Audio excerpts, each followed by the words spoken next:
Hello, I'm Jay. Thanks for visiting Toastmasters International to learn more about public speaking. Since 1924, we've helped more than 4 million people gain the confidence to communicate in all circumstances.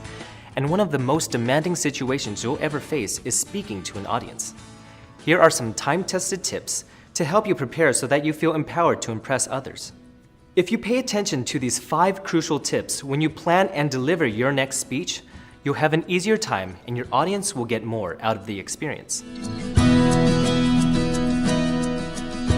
Now, if you want to overcome nervousness, the first guideline is simply to know what you're talking about.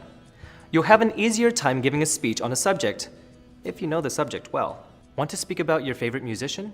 Read any information on the person that you can find online or at your library. When you become an authority on your topic, the audience will want to learn what they can from you. And you won't have to struggle to keep your messages straight if you know the messages well. Once you've mastered your topic, the next step is to master your presentation. Make sure you rehearse the entire speech so that you will be comfortable presenting it. And practice any difficult parts repeatedly until they flow smoothly. Whether or not you memorize each word, you should make sure you know the order of your messages. That's why new Toastmasters members begin with the icebreaker speech.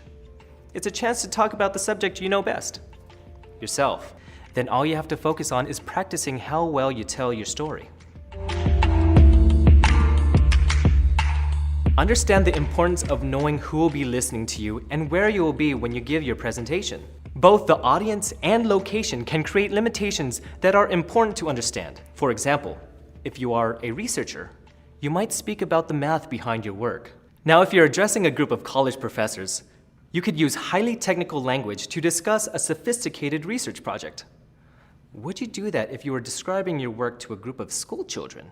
For young kids, wouldn't it be better to talk about how people learn things through research? Knowing your audience means understanding and respecting their particular characteristics. Before you prepare your speech, their geography, politics, culture, and age, and other traits will define them as a group and will guide you in tailoring your presentation to fit their needs. Be sure to check out your location before you present. Will there be enough space on stage for everything you need? If you're planning to deliver a PowerPoint presentation, are you sure they'll have a screen? Or have you been placed in an outdoor amphitheater with too much sun for anyone to see the screen? What about audience size? Will a sound system be available if you need it? All these questions are important to answer before you take the stage.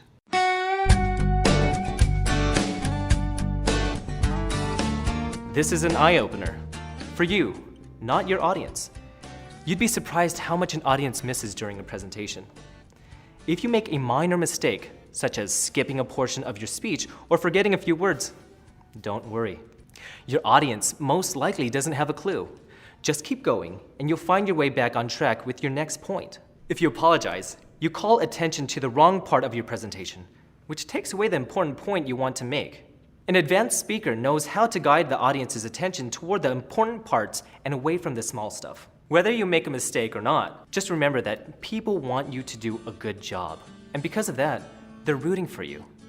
It helps to remember this with the next tip.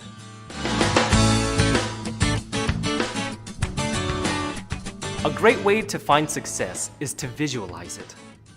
Give yourself time for this important form of preparation.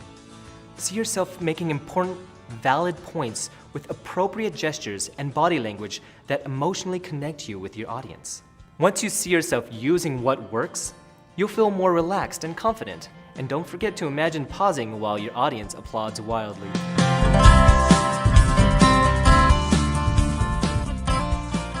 Some beginning speakers let their nervousness win because they make the mistake of focusing entirely on themselves.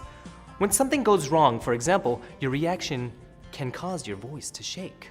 Then all you hear is a shaky voice. That becomes the focus of your thoughts. But remember, you're giving a talk for an important reason. Keep that reason in mind and focus on what's really important, your message. Find the passion to entertain, educate, inspire, or motivate your audience, and you'll find your purpose and your voice. For more information on public speaking, please visit a Toastmasters Club. Find a location near you at www.toastmasters.org.